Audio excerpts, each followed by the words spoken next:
Bueno, bienvenidos a todos y todas. Es un placer presentar al doctor Gastón Andrés García. Él es licenciado en Matemáticas de la Universidad de Buenos Aires y luego obtuvo su doctorado en la Universidad Nacional de Córdoba. Actualmente es profesor adjunto de la Universidad Nacional de La Plata y es investigador independiente de CONICET. Tiene numerosos artículos en revistas internacionales, amplios antecedentes en docencia, docencia de posgrado y en formación de recursos humanos. El título del curso que dará es Una breve introducción a los grupos cuánticos. Muchas gracias, Gastón. Bueno, muchas gracias la invitación para dar el curso. Siempre es un placer estar en la UMA. Es mucho más placer cuando uno está presencial, pero bueno, es lo que hay. Bienvenidos y bienvenidas a todos los que están en el curso. Esperen que, no sé qué iba a compartir, esperen que me tilde. A los que no fueron nunca a una UMA, les digo, una lástima, traten de ir la próxima vez que sea presencial, porque es una linda experiencia compartir una UMA con la gente. Y a los que ya fueron, bueno, bienvenidos al curso, alguna vez ya volveremos a juntarnos. Hay un dicho que dice, lo que pasa en la UMA se queda en la UMA, de tanta gente, las cosas que se vieron en la UMA. Vale la pena ir. Bueno, vamos a ver... el curso se va a basar en ideas más que en cuestiones técnicas. Y la teoría de grupos cuánticos está lleno de cosas técnicas, pero tiene todo un sentido en por qué hacerlas. Entonces, no me quiero mostrarles las cosas técnicas, que eso uno se sienta y puede tardar más o menos, pero le salen, o las puede leer en algún lado, sino que quiero mostrar las ideas hacia dónde uno va y por qué. ¿Por qué fue necesario crear este tipo de cosas en la matemática moderna? Para los que están entusiasmados o quieren leer referencias y ese todo tipo de cosas, se pueden ver las notas que hice en dos cursos, que están acá en mi página web. Uno es que tiene un curso en Brasil de grupos cuánticos. A ver si va. ¿No va? A ver si les muestro. Ahí está. Si pinchan ahí, bueno, justo me abre el PDF directamente, puse el PDF. Pero bueno, si no, van a mi página web. Esperen que les cargo mi página web. Ahí se cargó el curso. Ahora les muestro mi página web. Si no está caído el servidor de la facultad, esa es mi página web. Van a artículos. Y ahí, bueno, no importa todo esto, sino van acá donde dice otras cosas, notas de cursos, y van hacia abajo, y ahí ven los cursos, ¿está bien? Hay uno que está en inglés y otro que está en castellano. Ese porque lo di en portugués, pero escribí en castellano.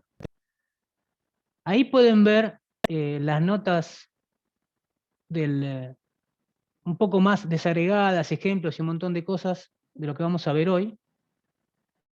Un poco más técnico también.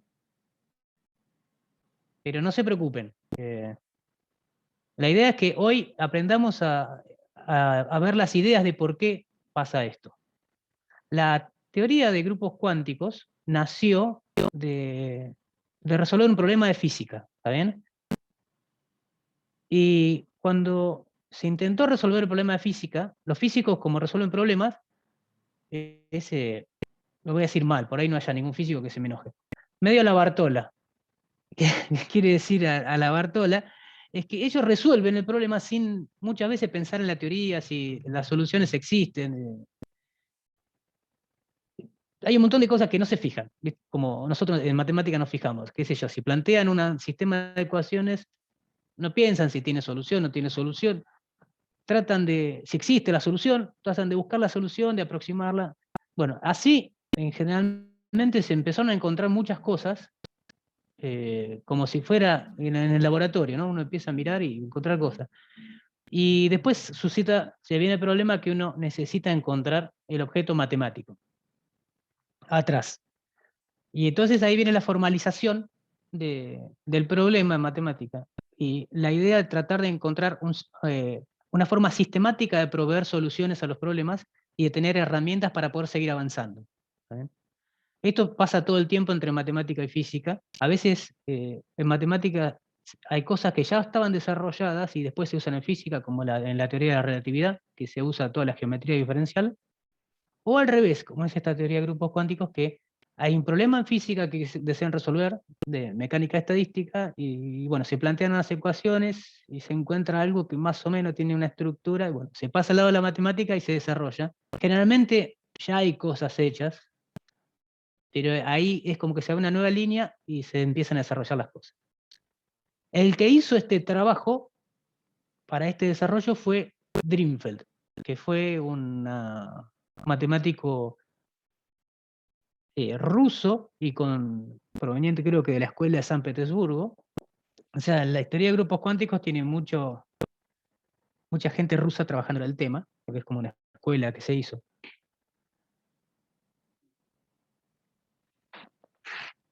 Drinfeld ganó la medalla Fields, creo que en el 90. Y para los que no saben, la medalla Fields es como si fuera el premio Nobel de matemática, pero para matemáticos jóvenes, menores de 40. ¿Eh? Una cosa, pueden desmutearse, prender la cámara, hacer lo que quieran y preguntar, ¿está bien? No tengan vergüenza, para eso estoy, para explicarles un poco las ideas. Así que, y escribir en el chat, que lo estoy viendo, así que si tienen alguna pregunta me interrumpen y preguntan en el chat o si no se entiende algo, ¿ok? Vamos a empezar, voy a empezar de una... Hoy voy a hacer teoría clásica, por eso lo tengo a Beethoven ahí. Vamos a ver hoy las ideas clásicas de lo que estaba atrás y el diccionario que hay entre dos ramas de la matemática que están íntimamente relacionadas desde sus comienzos. ¿También? Desde sus comienzos, ¿qué quiero decir? No es un comienzo, porque la geometría tiene como una historia de los griegos o anterior, y el álgebra nació después con las ideas que vinieron de Oriente. ¿También? De esto de reemplazar letras y sustituciones, ese tipo de cosas, vino con Algorithm y el libro Álgebra, y ahí se empezó a entender ideas geométricas usando álgebras. ¿Cómo lo entendemos modernamente hoy? Bueno, lo que voy a mostrar ahora, tiene réplicas constantes en álgebra, también se puede ver en análisis que hay un teorema parecido, como teorema de Gelfand, o teorema de representación, o sea, es una cosa que aparece una y otra vez esta misma idea. ¿Y cuál es la idea que subyace a todo?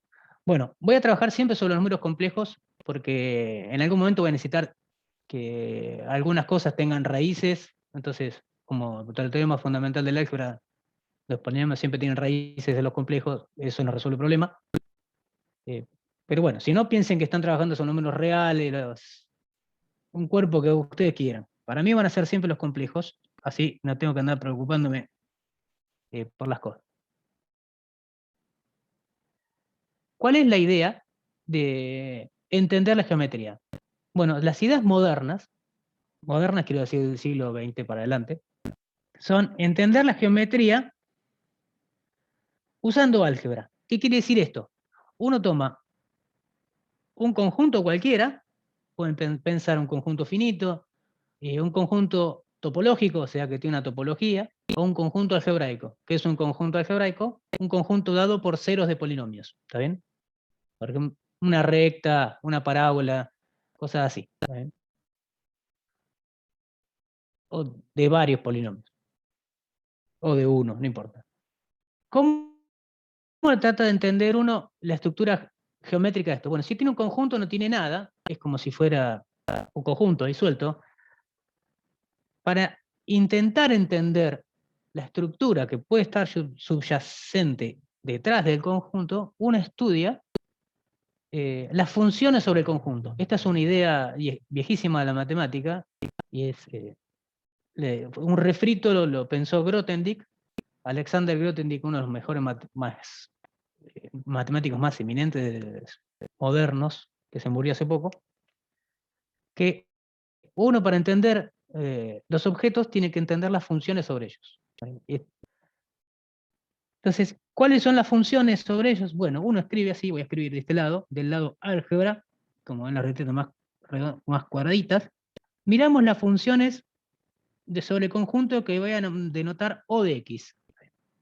Esta notación de O de X viene de lo que se usa en geometría algebraica. En este caso son las funciones que van de X en el cuerpo. Son funciones nomás. Entonces, ¿y qué gano mirando funciones? Bueno, lo que gano es que el conjunto este es un álgebra.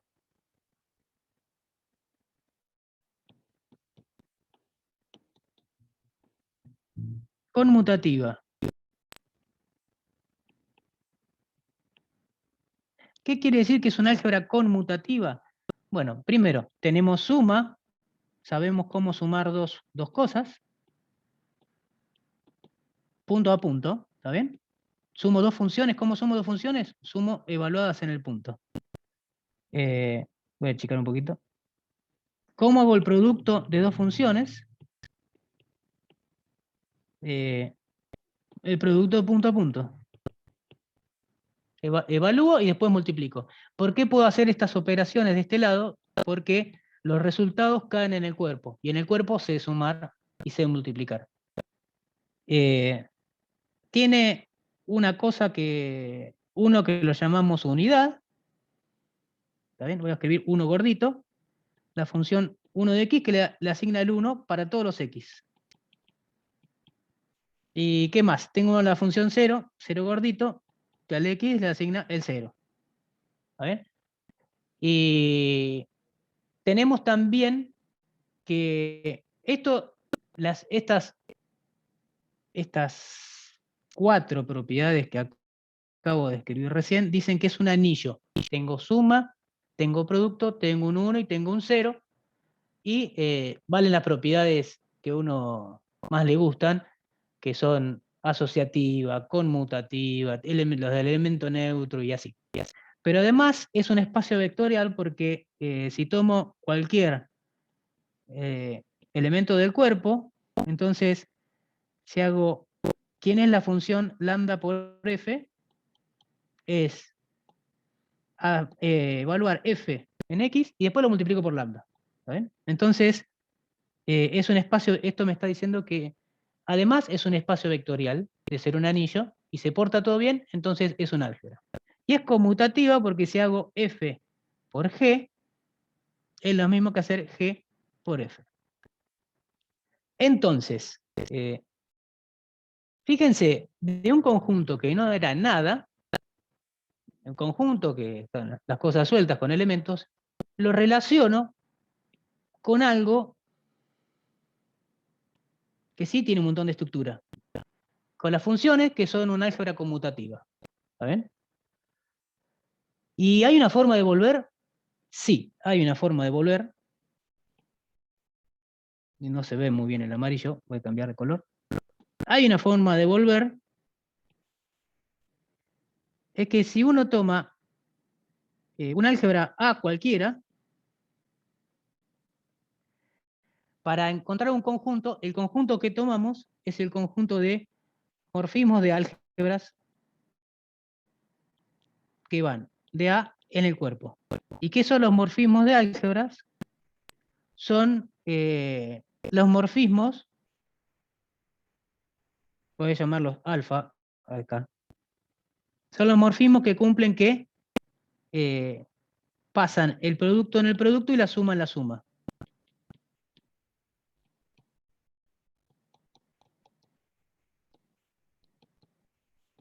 Bueno, se puede probar que mandan el 0 en el 0 y el 1 en el 1.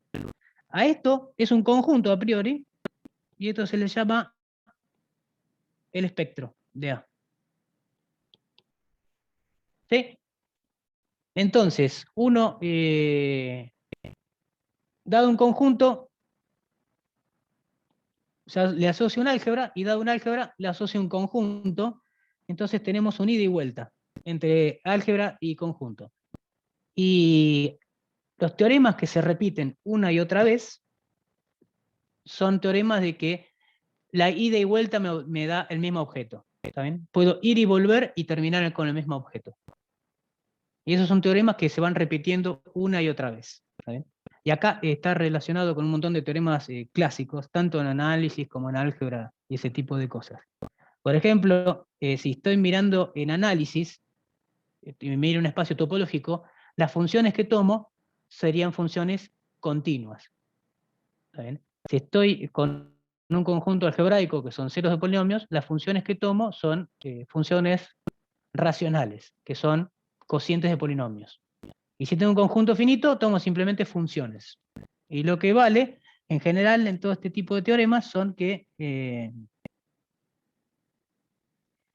X, cualquier conjunto, es el espectro de las funciones en el cuerpo. ¿Sabes? O lo mismo, ir y volver me da lo mismo. O de el espectro, le puse cualquier cosa, del espectro de un álgebra A, me da, digamos, isomorfo o una biyección. Me da el álgebra A.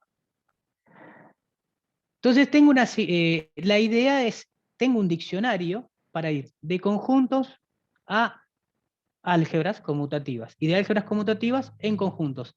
Entonces, ¿cuál es la idea de esto? Es que puedo probar teoremas sobre conjuntos finitos, conjuntos algebraicos o conjuntos topológicos usando álgebra, usando álgebras de operadores, que son las álgebras de cosas continuas, o usando álgebras dadas por cociente de polinomios, o usando álgebras sobre conjuntos finitos. Entonces, modernamente da lo mismo. O sea, si uno sabe ir y volver, da lo mismo y es como que se hablan las mismas cosas. Bueno, no sé si... ¿alguna pregunta hasta acá? ¿Comentario que quieren hacer? Pone escribir, sí, no, blanco, negro en el chat. Si están ahí vivos.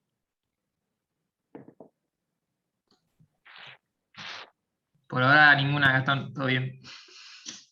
Gracias, Santiago. Bueno, Vamos. Bueno, muy bien que dicen vivo. Ahí está, viven, hagan 2 golpes. ¿Qué pasa ahora con las funciones entre los conjuntos? Como saben, o como deben empezar a notar ahora en la carrera, lo que uno estudia cuando estudia objetos, estudia qué pasa entre todos los objetos que son similares a ellos. Y eso se engloba con el concepto de categoría. Entonces, no solo estudiamos módulos, anillos, grupos o espacios topológicos sueltos, sino que miramos la categoría que los contiene. ¿Y qué es mirar la categoría? Mirar los objetos y las funciones entre ellos. Entonces, siempre tenemos que mirar qué pasa con las funciones entre los conjuntos, además de mirar las funciones en el cuerpo, ¿no? Si tenemos una función entre 2 conjuntos, voy a escribir así, cuando escriba flechas voy a escribir así, tengo x, y una función. ¿Qué pasa cuando miro del otro lado del espejo de parte algebraica? Bueno, de la parte algebraica tenemos que pasa, le voy a decir ya, pasa que la flecha se me da vuelta. De las funciones sobre y a las funciones sobre x. Y a esta la vamos a llamar f estrella. ¿Y por qué se me da vuelta? Y bueno, porque lo que uno quiere es, si uno tiene una función voy a ponerle, bueno, le puse f a esta, perdón, vamos a ponerle otra porque f eran las funciones. No sé qué ponerle, phi. Phi. ¿Qué pasa con, por qué se me da vuelta la flecha que va del álgebra al álgebra? Porque si uno toma una función que está acá dentro y la quiere evaluar en algo, la evaluamos en un x, que es donde llega, phi de estrella de f, es simplemente usar la traspuesta como en álgebra lineal de x. ¿Está bien? como phi va de x en y, f lo evalúo en y me cae en el cuerpo. ¿Está bien? Lo que estoy usando es la composición esta. O sea, si voy de x en y, y después en el cuerpo, voy de x en y con phi, y acá tengo cualquier f. Entonces lo que estamos definiendo es esta, que es la composición de estas dos, que la llamo phi estrella de phi. Hay que ver. Bueno, entonces, cuando miro funciones, se me dan vuelta las flechas. O sea, del espacio de funciones de una me va al espacio de funciones de la otra, si tengo una flecha entre conjuntos. Muy bien. Eso si solo miramos la estructura de conjunto o de espacio topológico algebraico. Ahora, ¿qué pasa cuando el conjunto empieza a tener otra estructura? Una estructura aparte. Por ejemplo, la que vamos a mirar es la estructura de grupo. Bueno, esa estructura se traslada a una estructura nueva del otro lado del espejo. ¿Está bien? Y vamos a ver qué pasa cuando miro una estructura a un lado y se me traslada al otro lado de la estructura.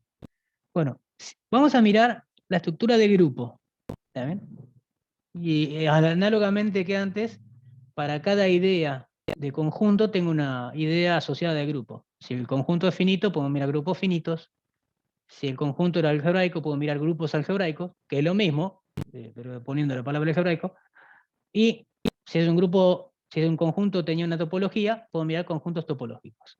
¿Qué quiere decir que sean algebraicos, topológicos los grupos? Bueno, que la multiplicación, por ejemplo, en el caso topológico, es que la multiplicación sea continua. Y en el caso algebraico, que la multiplicación esté dada por polinomios. Listo. Por fórmula de polinomios.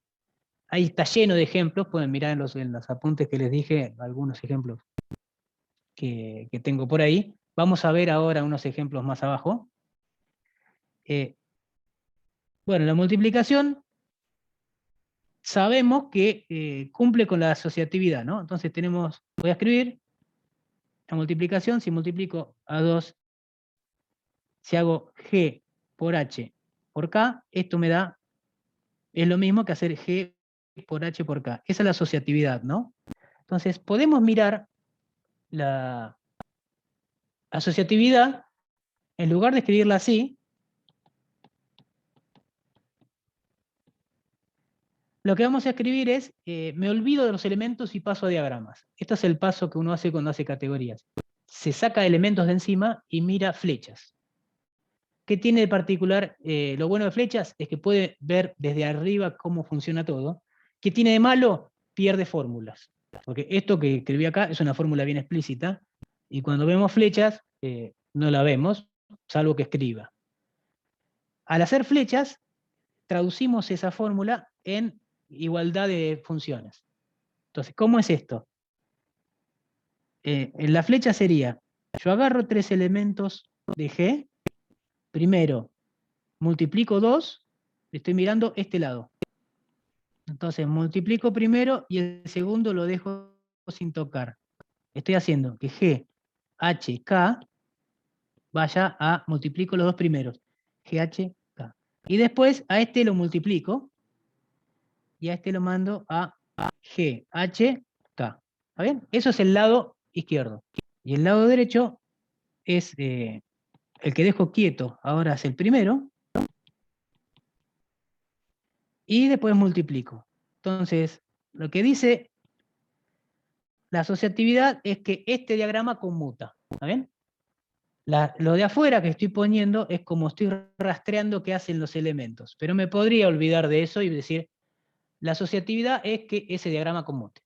Bueno, pasemos del otro lado del multiverso a qué pasa con las álgebras de funciones. Bueno, acá, en el multiverso de las álgebras de funciones, tenemos las funciones O de G, ¿no? Esto es el álgebra de funciones. Álgebra de funciones. Bueno, vimos que la flecha se da vuelta. Entonces, si la multiplicación va de G por G en G, acá tengo una nueva función que sería M estrella, porque le puse estrellita a todas las que van al revés, que va de O de G en O de G por G. Sí, feo me salió. G. Bueno, no dice mucho esto.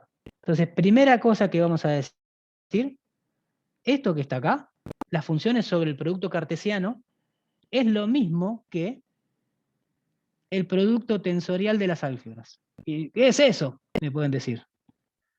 Bueno, el producto, los que no vieron producto tensorial, no se asusten. Es una forma de pegar dos espacios vectoriales. Porque como dije antes, las álgebras son espacios vectoriales. Entonces, lo que estamos haciendo es pegamos dos espacios vectoriales. ¿Y cuál es la base del espacio vectorial? Es pegar las dos bases. Entonces, si uno tiene, como estoy pegando, ahora tengo que contar bien, porque si pego una con otra, para cada uno de la primera tengo un montón de la otra. Entonces, si algo, lo que pasa es que la dimensión del producto tensorial es el producto de las dimensiones. Pueden andar buscando por ahí, googleen qué es el producto tensorial los que no vieron nunca, pero no es para preocuparse. Es simplemente pegar los espacios vectoriales de una forma linda, que el resultado me quede espacio vectorial. En física se trabaja un montón con productos tensoriales porque necesitan pegar cosas todo el tiempo. Entonces, lo que tenemos es una función que va de O de G al producto tensorial de O de G, o sea, al revés. Una cosa multiplicar que junta, y esta se va a llamar comultiplicar que despega. Es una forma de despegar cosas. Bueno, esto le voy a poner delta, y lo vamos a llamar comultiplicación. Entonces, regla general, todo lo que va para el otro lado lo llamo co. ¿Ven? La multiplicación iba para un lado, esta, delta, lo que va para el otro, lo llamo comultiplicación. Así, como la multiplicación era asociativa, la comultiplicación va a ser, chachán, chachán, coasociativa. ¿Y qué es la coasociatividad? No sé, pero en términos categóricos se resuelve muy fácil. Es dar vuelta a las flechas. ¿Está bien? ¿Qué es esto de dar vuelta a las flechas? Bueno, pongo O adelante de todo el diagrama que tengo de este lado, de todo este lado, le pongo O y doy vuelta a la flecha para el otro lado. Y eso me da, esperen que lo voy a escribir, reemplazo con el producto tensorial,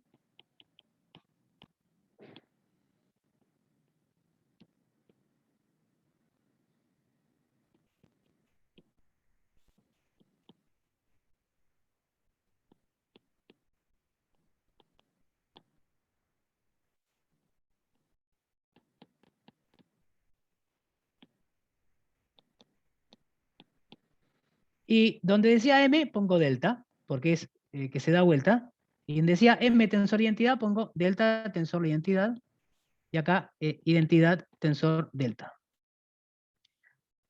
Y esto que conmute. Entonces, ni me fijo lo que hacen elementos, ahora vamos a ver lo que hacen elementos con un ejemplo bien explícito. Y me quedó la ecuación extraña esta, que es que, siguiendo las flechas, es que esta composición es lo mismo que esta, entonces escribo las composiciones que dan. Uno es que delta tensor la identidad compuesto con delta es lo mismo que identidad tensor delta compuesto con delta. Eso es que sea coasociativa. O sea que son funciones sobre un conjunto que tiene una operación asociativa. Bueno, ¿qué? Estoy escribiendo muy grande, pueblo chico. ¿Qué otra operación tengo en el grupo? Tengo una unidad. ¿Qué quiere decir una unidad? Hay un elemento que se porta bien, que cuando multiplico con cualquier elemento del grupo no me hace nada. Y eso es, quiere decir que tengo un elemento distinguido que es el neutro, que es E. Y todos sabemos que cumple que E por G es G por E, para todo G en el grupo, porque es la unidad. Bueno, eso lo podemos ver como que vale esta igualdad. que es multiplicar por él, no hace nada. ¿Está bien? Es que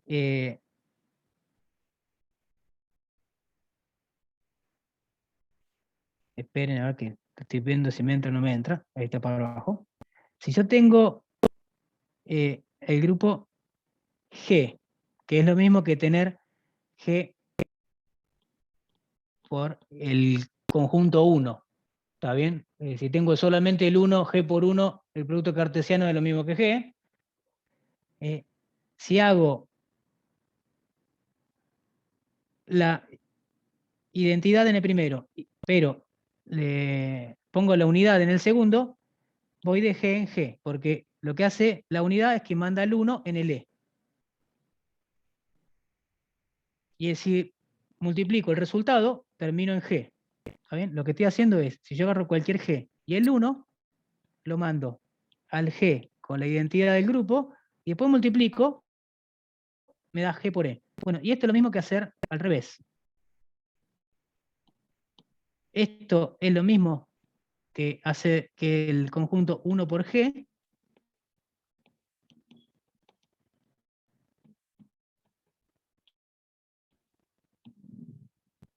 y hago el otro camino por el otro lado que me da E por G. Y como es una igualdad, esto quiere decir que el diagrama conmuta.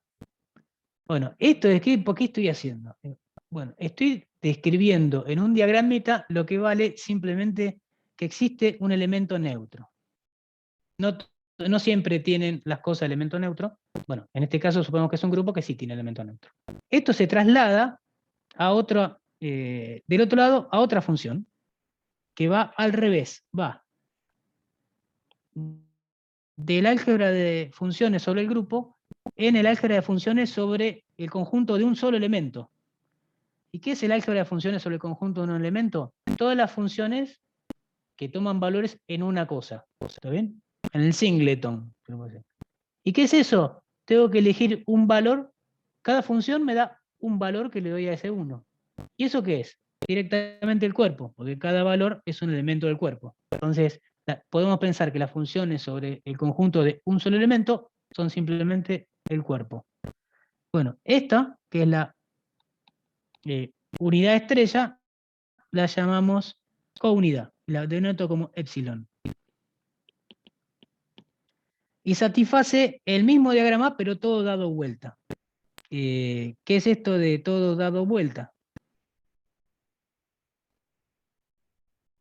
Si yo tengo G, voy dado vuelta y pongo las flechas correspondientes. Dar vuelta a la M es una delta. Me voy a G por G. No, G por G no. No me corrige nadie. Me voy a las álgebras de funciones. Lo mismo de este lado, porque es una M.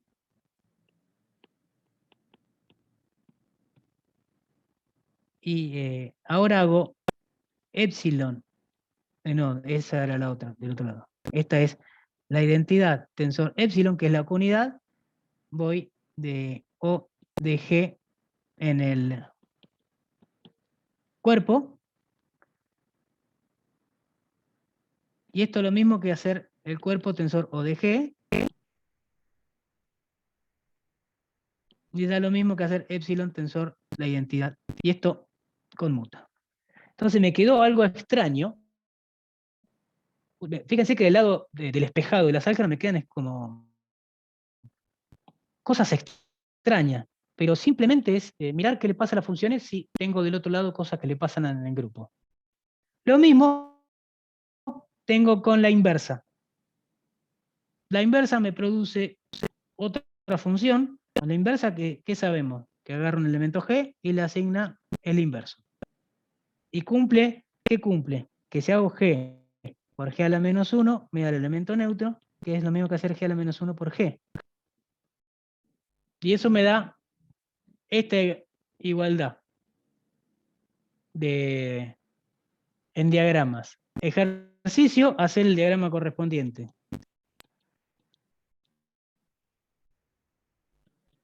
No se preocupen que voy a pasar, además de que está grabado, paso el PDF con estas notas. Puedo producir un PDF que sale con notas. Y de este lado, lo que me queda es una función que sería que va de ODG en ODG,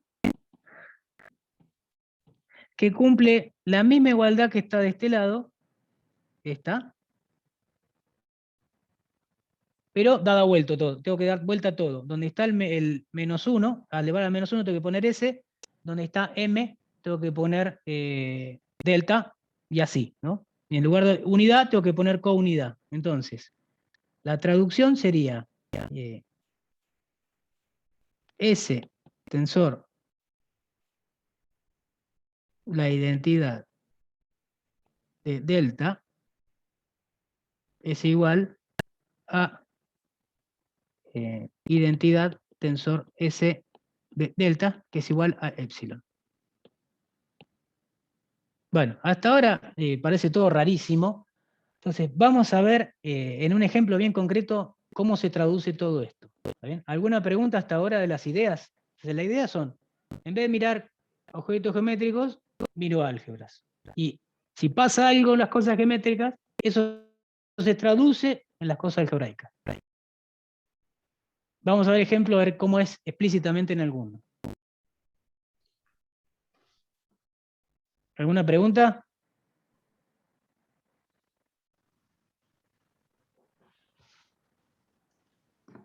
Por mí no, todo clarito. Pregunten sin miedo, ¿eh? Aparte el diagrama te soluciona todo.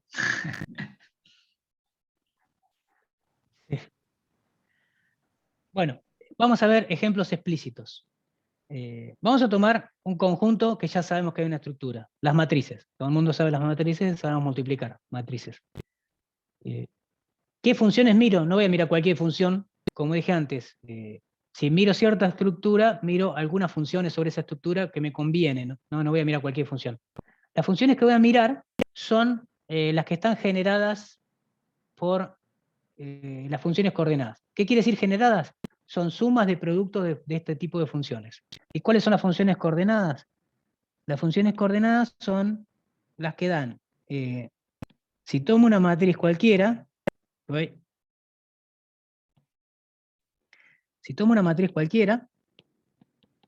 escribamos la matriz como la matriz así de coeficientes. ¿Está bien? Y entonces la función coordenada de la matriz A me devuelve la coordenada de IJ. ¿Sí? Esas son las funciones coordenadas. Entonces, ¿quién es el coproducto de una función coordenada?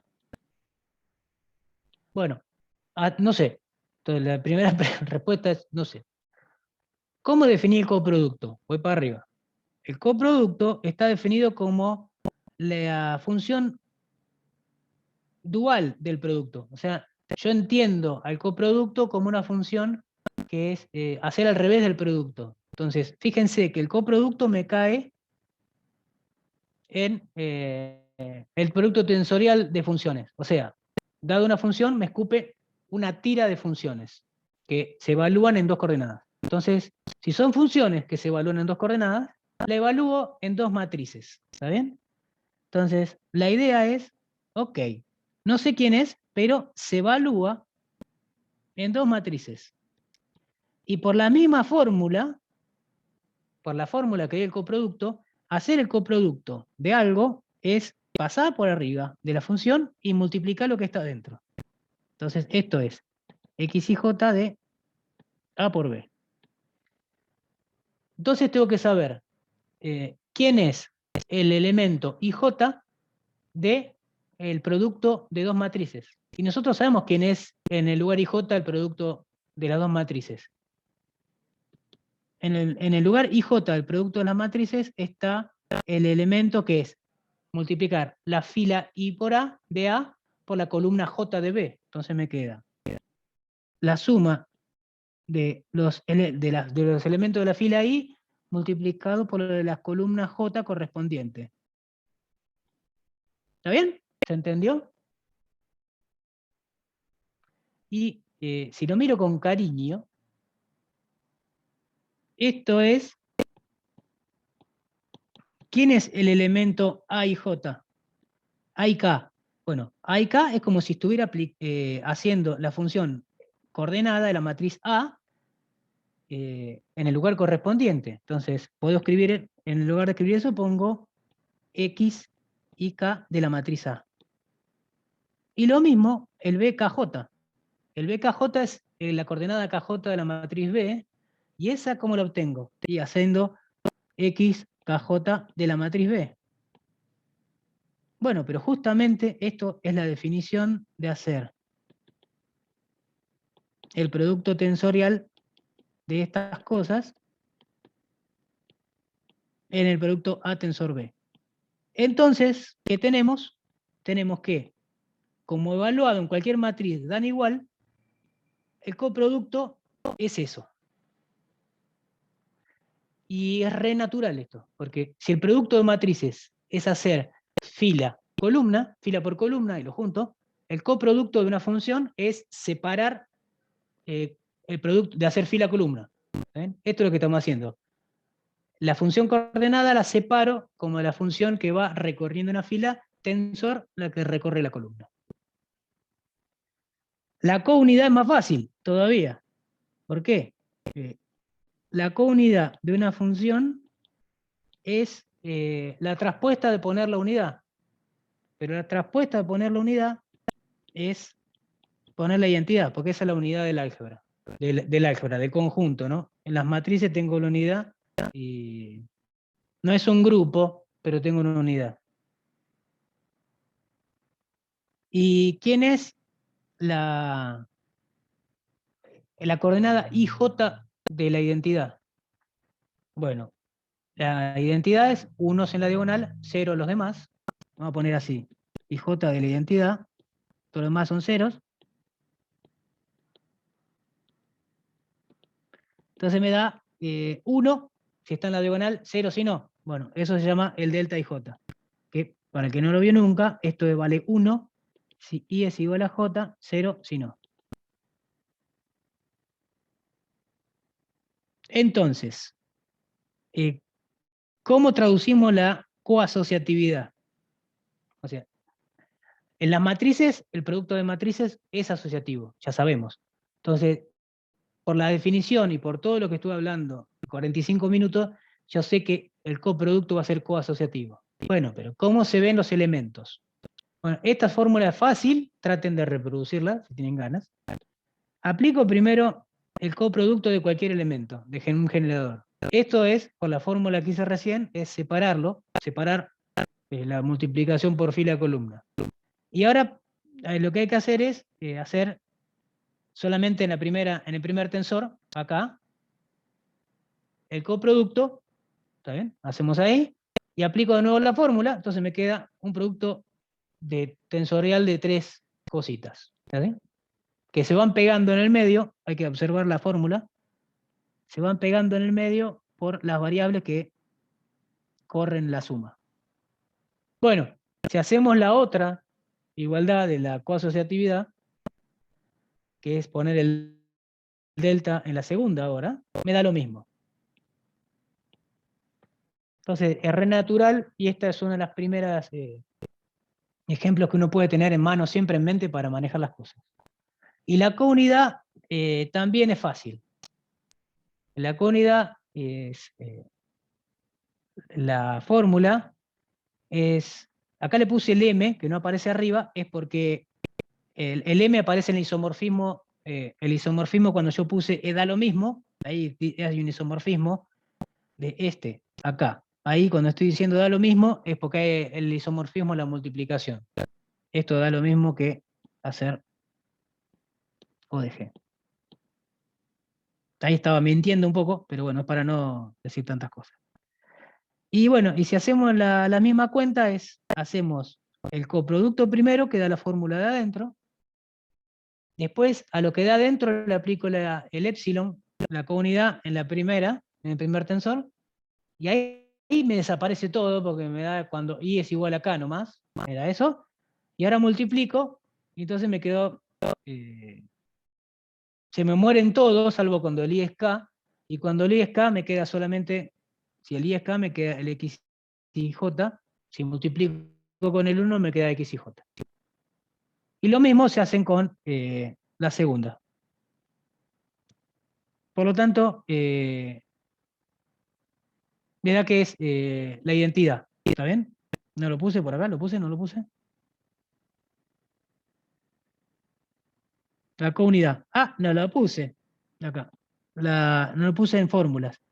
Me queda que hacer epsilon tensor la identidad de un delta es lo mismo que hacer la identidad, que lo mismo que hacer de delta. Bueno, y así tenemos este ejemplo que nos acabo de mostrar, que vale, esto pueden mirar en el libro de Cassel, está muy bien escrito, de Christian Cassel, de francés. La notación que puede andar bien, que es la notación matricial. ¿Está bien? La notación de la comultiplicación es hacer la comultiplicación, quiere decir que si hago, por ejemplo, de una de 2 por 2, el resultado sería como coordenada, coordenada, y el resultado coordenada, coordenada se hace como el producto de matrices. Pero en vez de producto, pongo producto tensorial en el medio. Si replican la fórmula, le da lo mismo. ¿Está bien?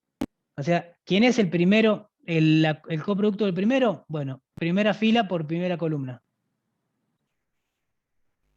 Y lo mismo con el epsilon. El epsilon, la counidad para evaluarla en cuánto vale en estas funciones, da la identidad. En la diagonal da 1 y las otras da 0.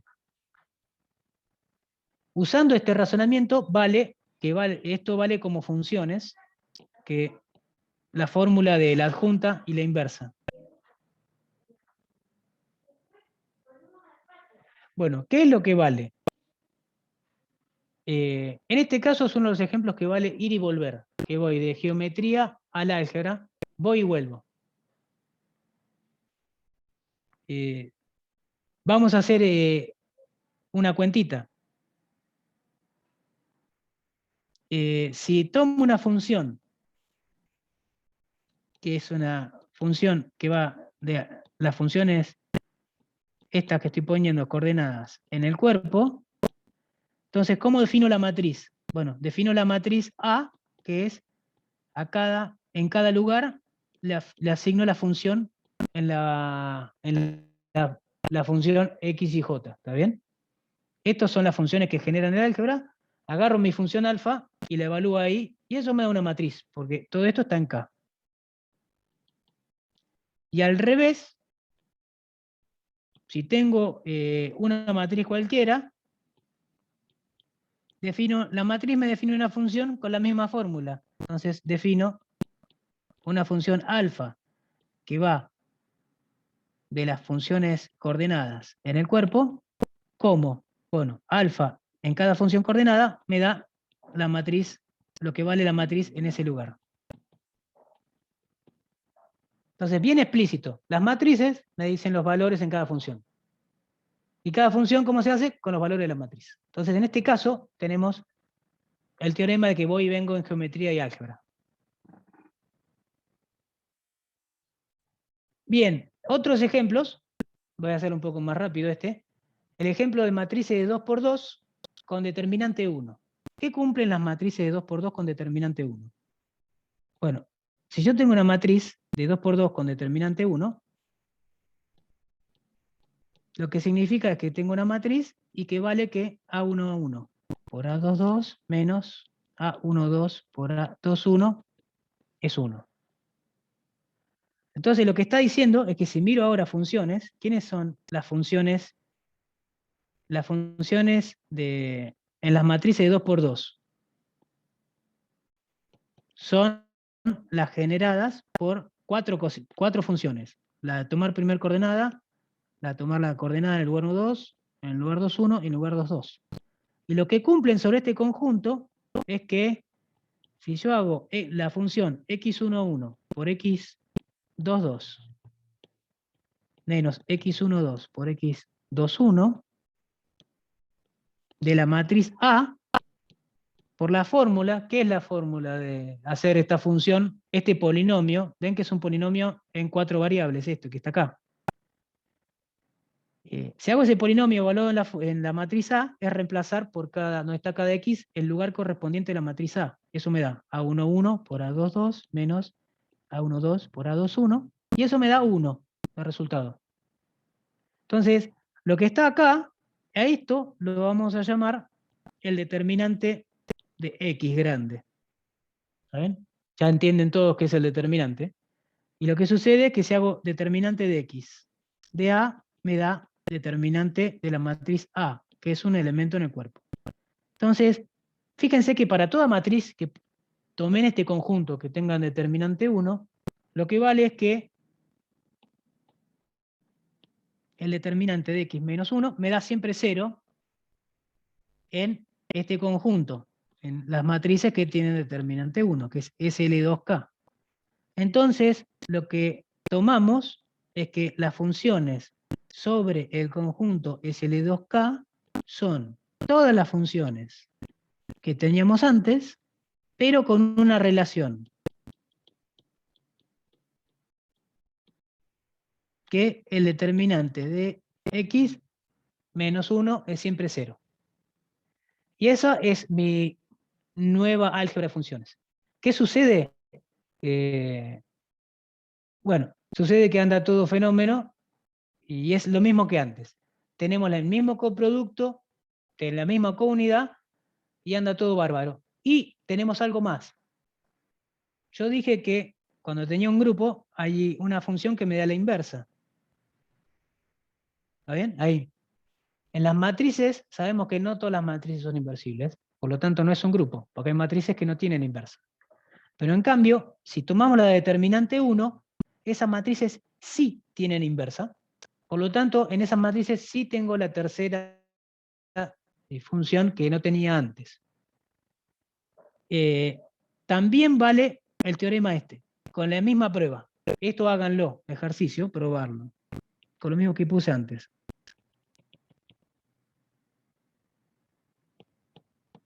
Puedo ir de las matrices a las funciones, de las funciones a las matrices. Y por la inversa, vale que la inversa de, por ejemplo, de la función x11 es, vale, vamos a recordar, ¿quién es la inversa de la matriz A? Si A es A11, A12, A21, A22. ¿Quién es la inversa? Bueno, acá se tienen que acordar cuál es la fórmula de hacer una inversa de una matriz 2×2. Acá le pifio siempre. Es hacer la adjunta dividido el determinante. También por la fórmula de la inversa. Si no le pifio, a ver, ayúdenme. A22, A11 menos A12 menos A21. Sí, ya voy. Es esa. Esa es la inversa de la matriz A. Si la matriz A, el determinante, estamos suponiendo que el determinante de A es 1. ¿Está bien? Si no, no vale la fórmula. Entonces, fíjense, la función 1,1 me da el lugar S de la matriz. Entonces, la función que debería ser la inversa de la matriz, ¿qué coeficiente me tiene que dar ahora? El 2,2. Por lo tanto, el S del x11 tendría que ser x22. Y así hago el otro. X del 2,2 tendría que ser el x11. El S del x12 me debe dar menos S de x12. Y el S del x21 me debería dar menos x21. ¿Alguna pregunta hasta ahora lo que estoy haciendo con el ejemplo? Mi idea es que se queden con la idea, ¿está bien? Después, las cuentas están hechas en los apuntes donde le dije yo. O, bueno, me las pueden consultar también, me pueden escribir, me pueden consultar mañana, cuando quieran. Estoy dejando varios ejercicios para que el que tenga ganas de seguir haciendo, se meta a hacer las cuentitas y me pregunte. Esto parece algo medio raro, y ahora para cerrar con un teoremón que no voy a demostrar.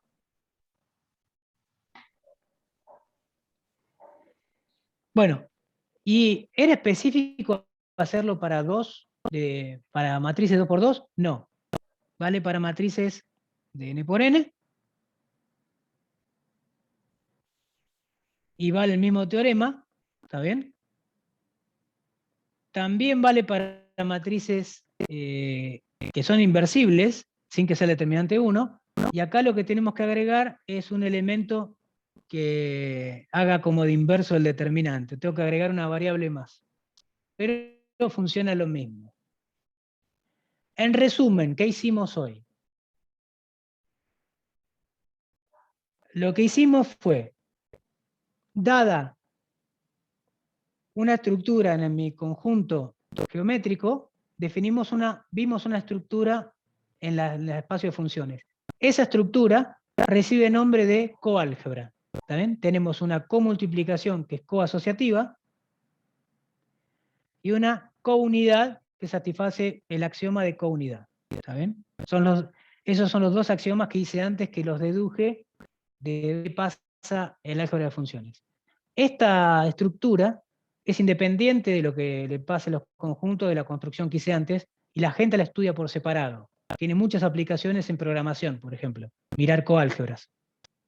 O porque como la idea es cosa de separaciones, tienen que ver con descendencia y un montón de cosas que se hacen en biología. Entonces, aparecen en distintas ramas de la matemática, teoría de grafos, ese tipo de cosas. La ligazón con esto es porque nosotros miramos el álgebra de funciones de grupos. Ejercicio, bueno, ¿cuál es la idea? Como hice antes, la idea de coálgebra es la idea dual de álgebra. Si uno tiene un álgebra de dimensión finita, el dual de un álgebra de dimensión finita es una coálgebra. Y si tiene una coálgebra, el dual es un álgebra. Así que son nociones duales una a la otra. Pero lo que vimos nosotros es que la que tenía estructura de coálgebra era un álgebra de funciones, una álgebra conmutativa. Bueno, en el caso de que las dos estructuras se peguen bien, decimos que tenemos una biálgebra. ¿Saben? Y la noción que se peguen bien es que la multiplicación, sí, los que se tienen que retirar vayan, yo ya termino. Lo que pasa es que empecé 5 minutos tarde, le redondeo la idea.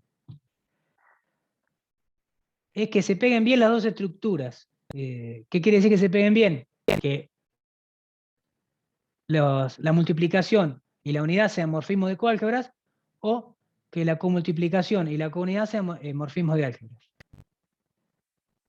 Bueno, entonces estas nociones de biálgebra son autoduales entre sí. ¿Qué quiere decir?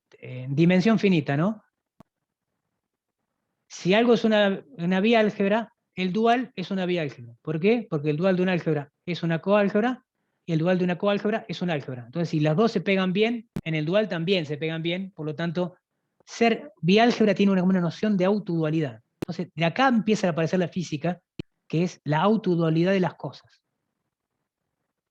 Y el último morfismo que nos faltaba decir era el que venía de tomar inversas, y ese se llama antípoda. Y la antípoda satisface ese diagrama, que es traducir lo que le pasa a la inversa. Esta noción fue descubierta por un geómetra, Heinz Hopf, que estaba haciendo cohomología de variedades, no importa.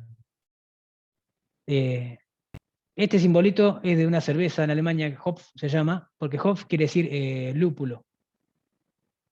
Así que tiene mucho que ver con la cerveza esto. Bueno, no, mentira. Entonces, cada vez que tengo un grupo, miro la álgebra de funciones y eso me da, traduciendo todas las estructuras, un álgebra de Hopf. Y eso parecía algo rarísimo, pero no. Es lo mismo que mirar grupos, pero en vez de mirar grupos, lo miro del otro lado, donde están las funciones. Termino con el teorema debido a Pierre-Émile Cartier, un matemático notable. Fue miembro de Bourbaki, del grupo Bourbaki. Los que no saben quién fue Bourbaki, no fue nadie. Era un grupo y escribieron muchos libros y muchas cosas y firmaban como Nicolás Bourbaki. pero eran grupos de matemáticos que como que buscaban la refundación de la matemática e hicieron un montón de cosas desde cero. Por ejemplo, escribieron este tipo de libros. Ah, no se ve porque... Ahí está. Hay como 8 tomos de estos, los vuelvo aquí. Googleen por la cosa impresionante que hicieron. Bueno, ¿y qué probó? Que todos los álgebras, todos los grupos se pueden ver, ese es el teorema que dice, que lo voy a traducir. Dice que toda álgebra conmutativa, finitamente generada y sin elementos nilpotentes, es un álgebra sobre un grupo. ¿Qué quiere decir? ¿Qué fue lo que hice recién? Tengo un grupo, busco el álgebra. Y eso me da, por todo lo que hablé recién, un álgebra de Hopf conmutativa. Entonces la pregunta es, ¿toda álgebra de Hopf conmutativa es la álgebra funciona sobre un grupo? Sí, dijo Cartier, bajo ciertas hipótesis normales. Entonces, el modo que se trabaja hoy en geometría algebraica, que estudia grupos algebraicos, es a través de las funciones del grupo, que son las álgebras Hopf conmutativas. Entonces, es como un cambio de lenguaje. Estamos trabajando con los mismos objetos, pero estamos cambiando de lenguaje. O sea, uno trabaja con los grupos, con la geometría, paso al álgebra, hago cuantitas y vuelvo. ¿Qué me permite eso? Que en el álgebra veo cosas que no veo con la geometría, y al revés. En la geometría veo cosas que no veo con el álgebra. ¿Alguna pregunta o comentario para cerrar la clase?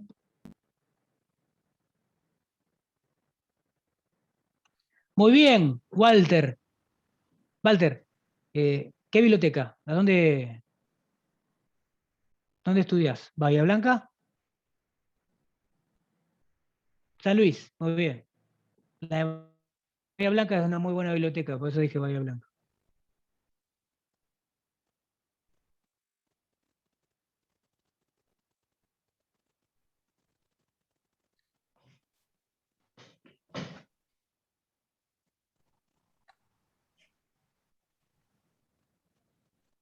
¿Puedo hacer un ¿Ninguna otra comentario? pregunta? Dale. El producto tensorial también le llaman Kronecker y en algunos autores Cephus, porque Kronecker no lo usó nunca y en realidad el que lo creó fue un tal Cephus que creo que era ruso. Puede ser, eso no sé. Sí, yo sé que se llamaba Kronecker, pero no Cephus. Pero Kronecker no lo como esa cosa que históricamente en matemáticas lo conoció. Sí, en física, yo doy clases para astronomía yo también acá en La Plata, y se usa mucho el tensores porque se usan para describir cosas en geometría diferencial, que se usa para describir cosas en el espacio. Y usan todo el tiempo los tensores, los dicen producto de Kronecker y ese tipo de cosas. Hoy, modernamente, se les llaman tensores. Los físicos, los astrónomos dicen tensores. Pregunta sobre el PDF, lo voy a generar y se lo mando a Pablo para que lo suba a la página. ¿Me confirman después eso si lo pueden subir? Y si no, lo trato de subir a... No sé, ¿cómo hacemos? Voy a ir frenando la grabación. Dale.